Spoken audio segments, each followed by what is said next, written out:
बिस्मिल्लाहिर्रहमानिर्रहीम, अस्सलाम वालेकुम दोस्तों। इस ऑडियो लॉग में हम बात करने वाले हैं पाकिस्तान की सिचुएशन के हवाले से। अब पाकिस्तान की सिचुएशन तो ऐसी है कि बस पाकिस्तान बच जाए, बाकी पाकिस्तान आईसीयू में भी है, पाकिस्तान को सीपीआर दी जा रही है, पाकिस्तान बचेगा नहीं बचेगा ये तो आने वाला वक्त ही तय करेगा। बाकी रही बात जिनकी भी उम्मीदें थी पाकिस्तानी फौज से, पाकिस्तानी फौज ने उन सब के मुंह के ऊपर तमाचे वगैरह मार दिए हैं। सबसे बड़ी गलती तो पाकिस्तानी अवाम की है कि बार बार वो उम्मीदें रखते हैं पाकिस्तानी फौज से। उसके बाद इस अवाम की गलती ये है कि वो उम्मीद रखते हैं पाकिस्तानी अदलिया से। ना आप पाकिस्तानी अदलिया से उम्मीद रखें, ना आप पाकिस्तानी फौज से उम्मीद रखें। उम्मीद इंसान को अगर रखनी चाहिए तो अपने अल्लाह से रखनी चाहिए और दूसरा खुद से रखनी चाहिए। अब क्या किया फौज ने? पूरी उम्र पाकिस्तानी अवाम ने फौज फौज किया, तो क्या किया इस फौज ने? रगेड़ के रख दिया ना आपके मुल्क को। इसी तरह से जुडिशरी अदालतें ये करती है वो करती है, और अनफॉर्चुनेटली हमारे मीडिया के ऊपर भी बड़े अच्छे खासे सहाफी है, वो ये नैरेटिव प्रमोट करते हैं कि मीडिया ये कर देगा वो कर देगा। मीडिया ने जो गुल खिलाए हैं पिछले 2 सालों के अंदर वो भी हम सब ने देखा हुआ है। पिछले 7 महीनों के अंदर तो और ज्यादा गुल खिलाए हैं, वो भी हमने खुलकर देखा है। उसके बाद आपकी अदालतों ने जो किया है पाकिस्तान के साथ वो भी आपने खुलकर देख लिया। उसके बाद जो फौज जिसके हवाले से आप कहते थे कि ये कर देगी वो कर देगी, उसके हवाले से भी आपने खुलकर देख लिया कि फौज ने कैसे पाकिस्तान की मंजी ठोकी है। वो काम तो छोड़ो जो सियासत के हवाले से थे, जो इनकी प्रोफेशनल ड्यूटी थी दहशतगर्दी को कंट्रोल करना, बॉर्डर की मैनेजमेंट करना, वो काम भी इनसे नहीं हुए। और फिर क्या कहते हैं कि ये जो बॉर्डर को मैनेज करना है ये रेंजर्स का काम है, सो गलती रेंजर्स से हुई होगी, और रेंजर्स के ऊपर ब्लेम नहीं डालते। वजह यह है कि अगर रेंजर्स ब्लेम लेगी तो रेंजर्स को कमांड भी पाकिस्तान आर्मी करती है, फिर इनको ब्लेम लेना पड़ेगा, ये भी नहीं लेना चाहते। इसके बाद ब्लेम डालते हैं केपीके की गवर्नमेंट के ऊपर। मतलब जिम्मेदारी कोई भी नहीं लेनी, ब्लेम सारा का सारा दूसरों के ऊपर डालना है, और हर फैसला इन लोगों को करना है। अगर फैसले करने की नियत है तो जिम्मेदारी भी तो लो। नहीं, जिम्मेदारी बिल्कुल भी नहीं लेनी, सिर्फ फैसले वगैरह करने हैं। अब ये है आपके मुल्क की हालात। इसीलिए मैं कहता हूं कि जब तक हम 200 के करीब जनरलों को और 200 के करीब जजेस को उल्टा नहीं टांगेंगे तो पाकिस्तान के अंदर जमहूरियत वगैरह आ ही नहीं सकती। कुछ जनरल्स हैं, कुछ जजेस हैं, कुछ सहाफी हैं जिनको अगर हमने उल्टा ना टांगा आने वाली हुकूमत के अंदर, तब तक पाकिस्तान के अंदर जमहूरियत वगैरह मजबूत नहीं हो सकती। पाकिस्तान इसी तरह से लंगड़ी लूली जमहूरियत के साथ चलता रहेगा जिसमें सारे के सारे फैसले आपकी फौजी स्टेब्लिशमेंट वगैरह लेती रहेगी। अब ये वो सिचुएशन है जो हमने चेंज करनी है। अब इस सिचुएशन को कैसे चेंज किया जा सकता है? एक तो है कानूनी तरीका, इलेक्शन हो जाए, इज्जत से इलेक्शन हो जाए, इलेक्शन की तरफ भेजा जाए, और फिर साफ सफा इलेक्शन हो, उसके नतीजे में इमरान खान आ जाए और फिर इमरान खान आकर इस मुल्क के मामला को देख ले। एक तो ये सिंपल सा कानूनी तरीका है। अब इसकी तरफ ये जाना नहीं चाहते, ये अक्टूबर में भी इलेक्शन वगैरह से भागने की कोशिश करेंगे। अब कानून इनके गले में हड्डी बन गया है। ये पहले कानून इमरान खान के गले की हड्डी बन गया था जब अप्रैल के अंदर इमरान खान को फोर्स किया गया था वोट ऑफ कॉन्फिडेंस के लिए। तब फौज ने पूरी की पूरी मैनेजमेंट करके इमरान खान के खिलाफ वोट ऑफ नो कॉन्फिडेंस कामयाब करवा दिया था। अब आने वाले अक्टूबर के अंदर यही कानून इनके गले की हड्डी बनेगा और इनको इलेक्शन के अंदर जाना पड़ेगा। इसीलिए ये इधर उधर भाग रहे हैं। अब सोचा यह जा रहा है कि किसी तरह से इस कानून से जान छुड़ाई जाए, किसी तरह से इस कानून से निजात हासिल की जाए, इमरजेंसी टाइप सिचुएशन वगैरह की जाए। अब इमरजेंसी की सिचुएशन के लिए पाकिस्तान के हालात होने चाहिए खराब से खराब तरीन। इकोनॉमिकली आपके हालात खराब है, पॉलिटिकल स्टेबिलिटी है नहीं, बाकी रही काम जो था वो दहशतगर्दी ने पूरा कर दिया। अब दहशतगर्दी भी पाकिस्तान के अंदर होना शुरू हो चुकी है। अब दहशतगर्दी के बाद क्या बचेगा? अब ये 3-4 ऐसे बहाने हैं जो इस सिस्टम को मिल चुके हैं जिसके बाद ये सिस्टम इमरजेंसी वगैरह लगा सकता है पाकिस्तान के अंदर, जिसमें यह डिक्लेयर कर सकता है कि हम इस इलेक्शन को डिले कर रहे हैं 2 सालों के लिए, 2 साल बाद इलेक्शन करवाएंगे जब तक पाकिस्तान के अंदर हालात नॉर्मल नहीं होते। सो इसी तरह से ये सारा का सारा काम करने के बारे में सोच रहे हैं कि माइशत आपकी तबाह हो चुकी है, ऊपर से दहशतगर्दी हो रही है, सो इसीलिए हम इमरजेंसी वगैरह डिक्लेयर कर रहे हैं। इंदिरा गांधी ने भी मेरे ख्याल में 1977 के अंदर यही रीजन दिए थे कि इसलिए मैं इमरजेंसी वगैरह डिक्लेयर कर रहा हूं, और 2 साल तक अपनी असेंबलियों की मुद्दत वगैरह बढ़ा दी थी इमरजेंसी डिक्लेयर करके। बाद में सुप्रीम कोर्ट उसके गले में पड़ गई और सुप्रीम कोर्ट ने फोर्स किया कि जाओ दोबारा से इलेक्शन वगैरह करवाओ, और वहां पर एजिटेशन वगैरह भी हो रही थी बहुत ज्यादा। अब इसी तरह से थोड़ी सी पंजाब की सिचुएशन को देख लेते हैं। पंजाब की सिचुएशन के अंदर जो कुछ भी हो रहा है, आपका चौधरी परवेज इलाही ऑन बोर्ड है। चौधरी परवेज इलाही बिल्कुल ऑन बोर्ड है इस तमाम तर सिचुएशन के हवाले से कि क्या करना है क्या नहीं करना, और एस्टेब्लिशमेंट ने इसको बिल्कुल कॉन्फिडेंस में लिया हुआ है। और मैं ये चाहता भी हूँ कि चौधरी परवेज इलाही एस्टेब्लिशमेंट के साथ मिल जाए और इमरान खान के ऊपर से ये तलवार भी हट जाए कि इनको सीटें वगैरह देनी है, इनके साथ सीट एडजस्टमेंट वगैरह करनी है, कोई जरूरत नहीं है। मैं चाहता हूँ कि ये एस्टेब्लिशमेंट की झोली के अंदर चला जाए, जान छूट जाए इमरान खान की। ये अभी तो ड्रामा वगैरह करके यहाँ पर बैठा हुआ है, मुलिस सिलाई नहीं मान रहा, ये पूरा खानदान बड़ा चालू है। एक तरफ इनका जो चाचू है जो कि चल भी नहीं सकता, बोल भी नहीं सकता, वो वफाक के मजे ले रहा है। एक तरफ ये वाला हिस्सा है जो पंजाब में चीफ मिनिस्टरशिप लेकर बैठा हुआ है, बेटा अपना मुस्तकबिल संवारने के लिए बैठा हुआ है। तो इस तरह से पूरी की पूरी सियासत के ऊपर इन लोगों ने खुद को बिछाया हुआ है कि यहाँ से वहां से थोड़ा बहुत कुछ करके गेन कर लिया जाए, मतलब कैसे ना कैसे करके इस पूरी सिचुएशन के अंदर से मैक्सिमम गेन वगैरह किया जाए। अब इन लोगों को जो इमरान खान देना चाहता है वो ये देना कहना चाहता है कि 45 सीटें। अब 45 सीटें, इनके मुंह देखे हैं कि इनको 45 सीटें दी जाए, एक सीट के ऊपर दोनों बाप बेटे को खड़ा किया जाए, फिर आपस में लड़ ले, जो जीतेगा उसको सीट दी जाएगी, बाकी किसी को देने की जरूरत वगैरह नहीं है। और फिर जो पंजाब के अंदर ये जो गवर्नर रूल के हवाले से बातें की जा रही है, तो ये सबसे बड़ा सवाल तो उठता है सुप्रीम कोर्ट ऑफ पाकिस्तान के ऊपर। सुप्रीम कोर्ट बार बार कह रही थी कि हमने आइन को बचाने के लिए ये किया, हमने दस्तूर को बचाने के लिए ये किया। तो सुप्रीम कोर्ट से जरा कोई पूछे कि यहाँ पर पंजाब के अंदर जो तमाशा हो रहा है आइन का, उसके ऊपर सुप्रीम कोर्ट की क्या राय है। सुप्रीम कोर्ट ने जो 10 अप्रैल वाला फैसला दिया था स्पीकर के खिलाफ, तो तारीख गवाही देती है जब भी सुप्रीम कोर्ट ने स्पीकर के खिलाफ फैसला दिया है तो जमहूरियत का कभी भी भला नहीं हुआ। मौलवी तमीजुद्दीन वाला केस देख ले, सिंध हाई कोर्ट ने रिन्यू कर दी थी पूरी की पूरी पार्लियामेंट वगैरह, तो उसको जाकर आपके दूसरी कोर्ट से जाकर उड़ा के रख दिया। सो वो वाला फैसला देख ले, वो फैसला भी तो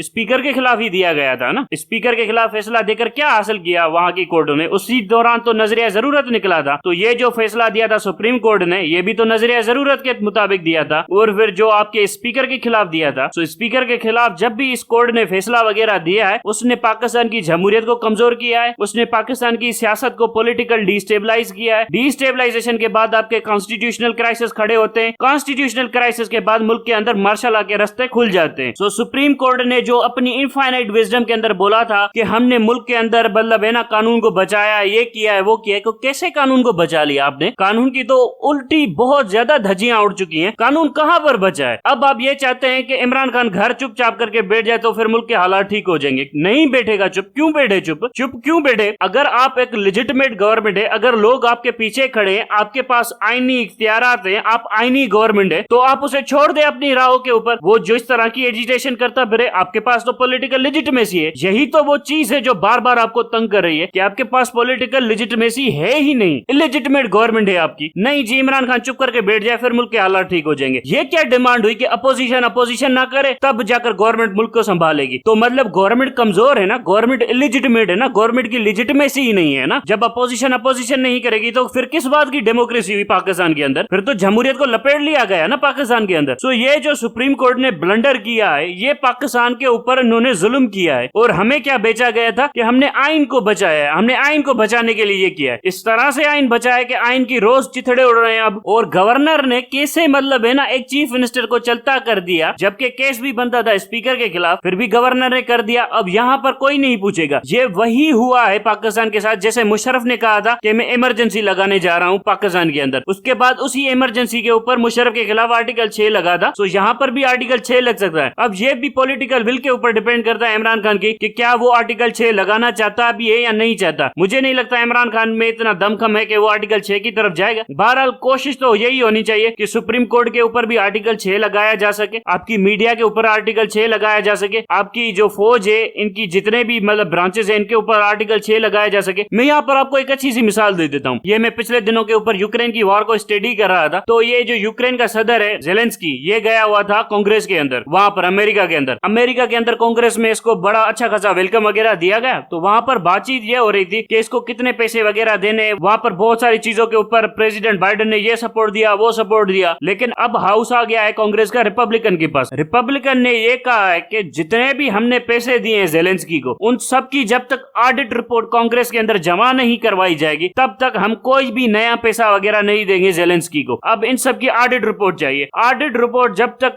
कांग्रेस के अंदर जमा नहीं होगी, दोबारा से नए फंड वगैरह इशू नहीं किए जाएंगे। ये होती है पार्लियामेंट की पावर कि पहले आप हमसे ये इतने पैसे लेकर गए हैं, उनकी ऑडिट रिपोर्ट जमा करवाएंगे, फिर आपको हम इजाजत देंगे कि ये वाला काम करना है, ये काम करना है या नहीं करना, नए फंड इशू करने हैं या नहीं करने, फिर कांग्रेस डिसाइड करेगी। आप कांग्रेस का सिस्टम देखें कितना मजबूत है। फौज को अगर कुछ पैसे चाहिए तो फौज को दोबारा से कांग्रेस के पास आना पड़ता है और कांग्रेस से पूछना पड़ता है कि सर जी ये पैसे हमने चाहिए, पिछले वाले पैसे हमने यहाँ पर खर्च किए, उसके बाद नए बजट के हवाले से हमें ये पैसे चाहिए, आप हमें इजाजत दे दें। कांग्रेस के सामने पूरी की पूरी सफाइयां पेश की जाती है, कांग्रेस के सामने ऑडिट रिपोर्ट पेश की जाती है, उसके बाद जाकर कांग्रेस अप्रूव वगैरह कर दी है। पाकिस्तान के अंदर यही निजाम आपकी पार्लियामेंट कर सकती है। लेकिन मसला यह है कि पार्लियामेंट को मजबूत करे कौन, पार्लियामेंट को खड़ा करे कौन? यहाँ पर नियत ही नहीं है पार्लियामेंट को खड़ा करने की। ये नेब, ये सुप्रीम कोर्ट, ये अदालतें, ये आपकी आर्मी, इनकी कोई जरूरत नहीं होती है। मीडिया की भी कोई जरूरत नहीं होती। अगर आपकी जो पार्लियामेंट है वो प्रॉपरली फंक्शन करना शुरू कर दे, अगर पार्लियामेंट प्रॉपरली